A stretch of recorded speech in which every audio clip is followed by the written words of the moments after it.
अस्सलाम वालेकुम। अप्रैल 2026 Greece Athens से क्या लवली मौसम है जनाब। बारिश ख़त्म ही नहीं हो रही है, सर्दी ख़त्म ही नहीं हो रही है। सर्दी घूम फिर के फिर वापस, घूम फिर के फिर वापस। बाकी कंट्रीज़ में भी ऐसा ही है कि सर्दी जो है वो घूम फिर के फिर वापस आ रही है। और इसी तरह यहाँ पर भी सर्दी जाने का नाम नहीं ले रही है। अभी तक लोगों ने जो है ना स्वेटर्स और जैकेट का पीछा नहीं छोड़ा। लोगों ने पीछा क्या नहीं छोड़ा, सर्दी पीछा नहीं छोड़ने दे रही है। कह रही नहीं भाई, स्वेटर और जैकेट मस्ट है, आप पहन के रखें। बस मैं ज़रा किसी काम से निकला था, मैंने कहा सोचा कि आपको मैं एथेंस का वेदर दिखाऊं। बारिश हो रही है, हर तरफ गीला गीला, ये देखें सब गीला हो रहा है, बारिश हो रही है। हालांकि ये अप्रैल या मार्च के एंड में तकरीबन जो है ना मौसम चेंज हो जाता है, हल्की हल्की सी गर्मी शुरू हो जाती है। और कम से कम लोग जो है ना ये गर्म कपड़ों का पीछा छोड़ देते हैं कि ये अप्रैल शुरू हो गया है, अप्रैल का फर्स्ट वीक है, लेकिन सर्दी जाने का नाम ही नहीं ले रही। आज जो है 24 घंटे बारिश होगी और टिका के बारिश होगी, लिहाजा अभी तो हल्की हल्की हो रही है, थोड़ी थोड़ी हो रही है। बारिश जो है रुकने का नाम नहीं ले रही है। और ये अप्रैल का महीना है, अप्रैल का फर्स्ट वीक है, और इसमें बारिश और मौसम ऐसा लग रहा है कि जैसे दिसंबर जनवरी का महीना चल रहा है जनाब।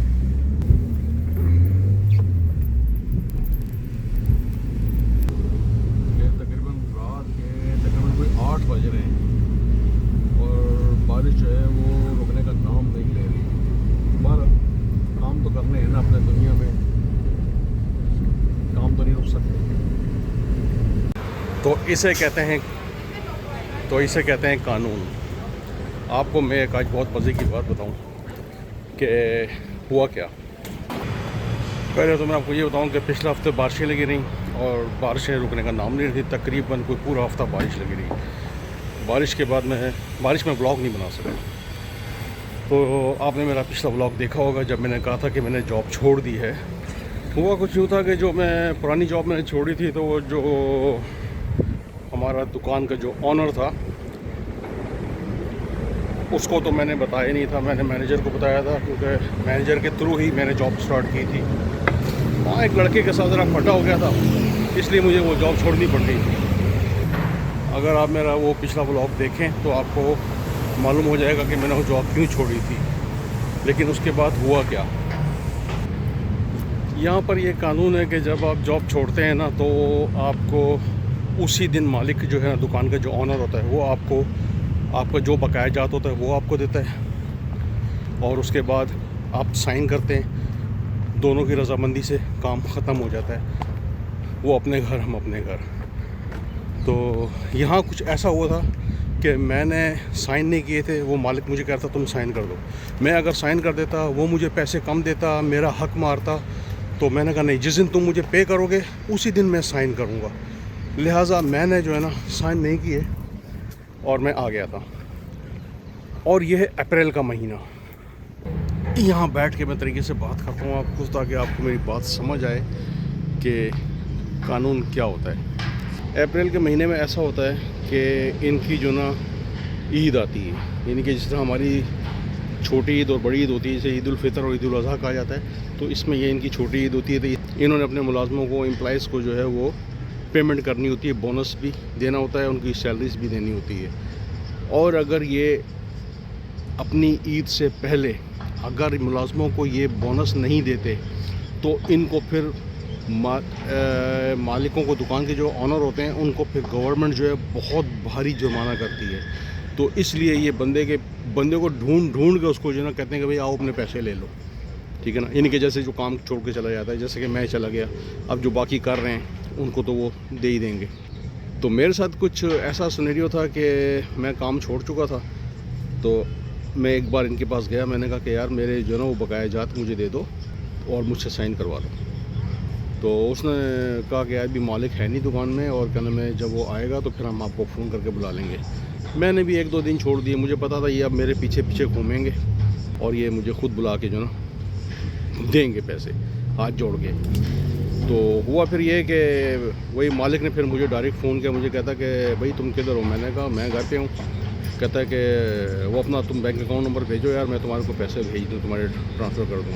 मैंने कहा कितने पैसे भेज रहे हो। तो उसने मुझे कहा कि कितने भेजूँ। मैंने कहा मैं कोई अकाउंटेंट थोड़ी हूँ, जो तुम्हारा अकाउंटेंट है तुम उससे बात करो, उससे पूछो कि भाई कितने पैसे होने चाहिए इसके, जो मेरे कानूनी लिहाज से बनते हैं हिसाब किताब से वो मुझे आप पेमेंट करो। तो उसने कहा तुम्हारे बनते हैं 650 यूरो।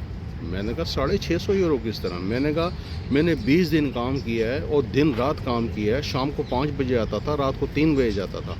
और यहाँ एक कानून ये भी है कि आप शाम को 5 बजे काम पर आएँ और रात को 10 बजे तक आपने काम किया, 10 बजे के बाद वो 20% आपको ऊपर देने का हक़ रखता है मालिक। और जो इतवार वाले दिन आप काम करते हैं उसके जो हैं वो आपको अलग पैसे देता है, यानी कि उसका 70-75% वो ऊपर आपको पे करता है इतवार वाले दिन। यानी कि जितना आपके साथ मालिक का जो है तय हुआ है आपको कितने यूरो घंटा देगा, उसके ऊपर 75% आप वो रख लो, ठीक है ना। तो क्योंकि मैंने तो काम ख़ुद छोड़ा था और ये कि फड्डा हो गया था साथ वाले के साथ ज़रा बदतमीज़ी कर रहा था वो, तो मैंने फिर बदतमीज़ी बर्दाश्त नहीं की, मैं काम छोड़ के आ गया था। बहरहाल ये कि आप ख़ुद काम छोड़ो तो आपको आपके पूरे राइट्स मिलते हैं, और अगर मालिक आपको निकालेगा तो वो आपको और ज़्यादा पैसे पे करने पड़ते हैं मालिक को। तो ज़्यादातर मालिकों की कोशिश होती है कि हम लोग बंदे को ना निकालें, बंदा काम करता रहे, ये उसने खुद जाना हुआ तो चला जाए, हम नहीं निकालेंगे। वो निकालेंगे तो ज़्यादा पैसे पे करने पड़ेंगे। लिहाजा फिर मालिक ने ना मुझे कहा कि तुम्हारे 650 बनते हैं। मैंने कहा 650 नहीं बनते भाई, मेरे ज़्यादा पैसे बनते हैं। क्योंकि मैं आपको बताऊं बात, मुझे यानी कि मैंने 1 अप्रैल से मैंने काम शुरू किया था और 20 अप्रैल को मैंने काम छोड़ा था। ये 20 दिन के मेरे दिन रात के पैसे मिला के ठीक ठाक पैसे बनते हैं। तो लिहाजा मैंने जो है ना उससे कहा कि नहीं ये पैसे मैं नहीं लेता, मैं नहीं साइन करूँगा। कह रहा है अच्छा चलो तुम्हारे को फिर ऐसा करें 850 दे देते हैं, 850 यूरो, 850। मैंने कहा नहीं मुझे ये भी नहीं चाहिए, मैंने कहा इससे ज़्यादा बनते हैं मेरे, मुझे पता था ना। अच्छा मैंने उसे कहा कि भाई तुम ये जो ना तुम ये लंडे बाज़ार वाला काम कर रहे हो मेरे साथ ये हरकत नहीं करो। जो मेरे पैसे बनते हैं वो शराफत से मुझे तुम दे दो खुद ही, नहीं तो मैं अगर तुम्हारी कंप्लेंट कर दी फिर तुम्हारे लिए मसला बन जाएगा, ठीक है ना। तो ये जो है ना इसलिए मैं कहता हूँ कि ये होता है कानून से ये इतना डरते हैं कि जैसे इनको बस वो ये समझे कि अपनी कब्र नज़र आ रही है कि अब हमारी मौत है। तो लिहाजा फिर उसने मुझे कहा अच्छा चलो ठीक है मैं अपने अकाउंटेंट से बात करता हूँ, फिर मैं तुम्हारे को बताता हूँ। फिर मैंने कहा तुम भी अपने अकाउंटेंट से बात करो, और फिर मैं भी अपने अकाउंटेंट से बात करता हूँ जाके, तो फिर मैं तुम्हें बताता हूँ मेरे पैसे कितने बनते हैं। तो मैं दूसरे दिन जो है ना चला गया वहाँ पे अकाउंटेंट के पास अपने। मैंने उसको बताया कि मैंने कहा भाई इस तरह मैंने इतने घंटे इतने दिन मैंने काम किया है, मेरे बताओ कितने पैसे बनते हैं। उसने सारी कैलकुलेशन करके मुझे बताई, कहता तुम्हारे इस तरह जो ना तकरीबन 1300 यूरो तुम्हारा बनता है। मैंने कहा ठीक है। फिर उसका मैं अपने अकाउंटेंट के पास बैठा हुआ था तो उसका फ़ोन आ रहा था बार बार, मुझे कह रहा कि मैंने उसका फ़ोन अटेंड नहीं किया। मैंने कहा पहले मैं इससे हिसाब किताब लगवा लूँ। अच्छा एक तो ये मेरी हो गई 1 अप्रैल से लेकर 20 अप्रैल तक की सैलरी 1300 यूरो। उसके बाद मेरे जो छुट्टियों के पैसे बनते हैं ना इस दौरान, 2 हफ्ते की छुट्टियों के पैसे, वो 2 हफ्तों की छुट्टियों के पैसे भी उसने मुझे देने थे मालिक ने कानूनी तौर पर। एक बात, दूसरी बात, तीसरी बात ये हो गई कि क्या नाम है उसने मुझे जो ये ईद के पैसे मैंने आपको बताया जो बोनस होता है, मैंने 20 दिन काम किया, 20 दिन के हिसाब से जो भी मेरा बोनस बनता है वो मुझे वो देने का पाबंद है। अच्छा फिर उसको मैंने कहा तुमने, फिर मुझे फ़ोन आया उसका, बात हुई मेरी, मुझे कह रहा कि यार वो अपना बैंक अकाउंट नंबर भेज दो, मैं तुम्हारे को पैसे भेजूँ। मैंने कहा कितने भेज रहे हो। कह रहा है कि तुम्हारे को मैं भेज रहा हूँ 1300 यूरो भेज रहा हूँ, ठीक है ना। तो मैंने कहा चलो ठीक है।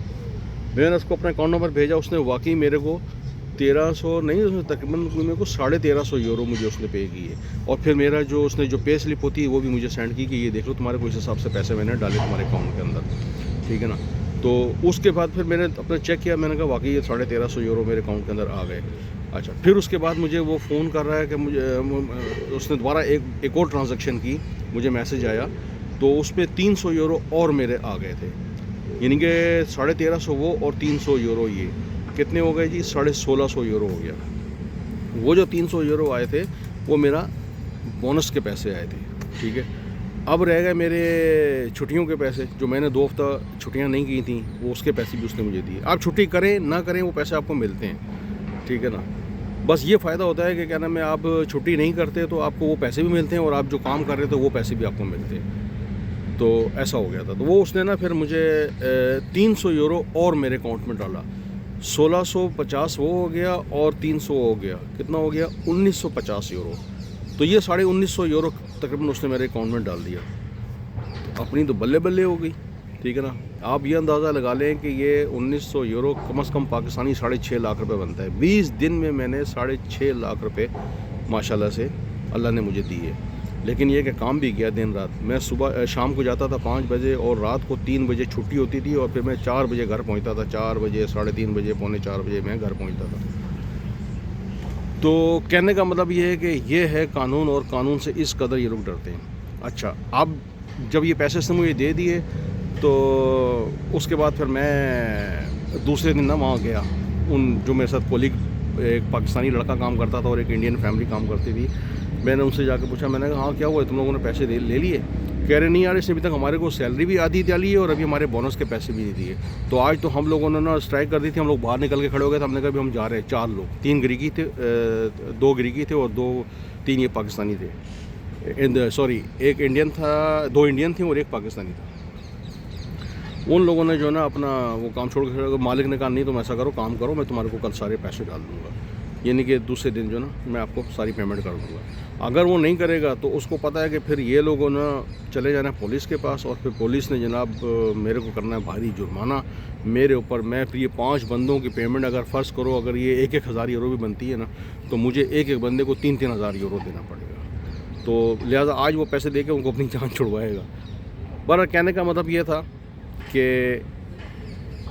कानून से इतना डरते हैं ये लोग, और हमारे अल्लाह करे कि कानून ऐसा ही हो जाए तो क्या ही बात है।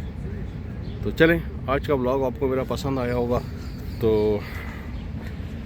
इसको सब्सक्राइब कर दिएगा और लाइक कर दीजिएगा। मेरा कहने का मतलब ये था कि मैं आपको जो है अच्छी इन्फॉर्मेशन दूं कि यहाँ यूरोप में देखो किस कदर मुलाजमों के, एम्प्लॉइज़ के हकूक़ हैं।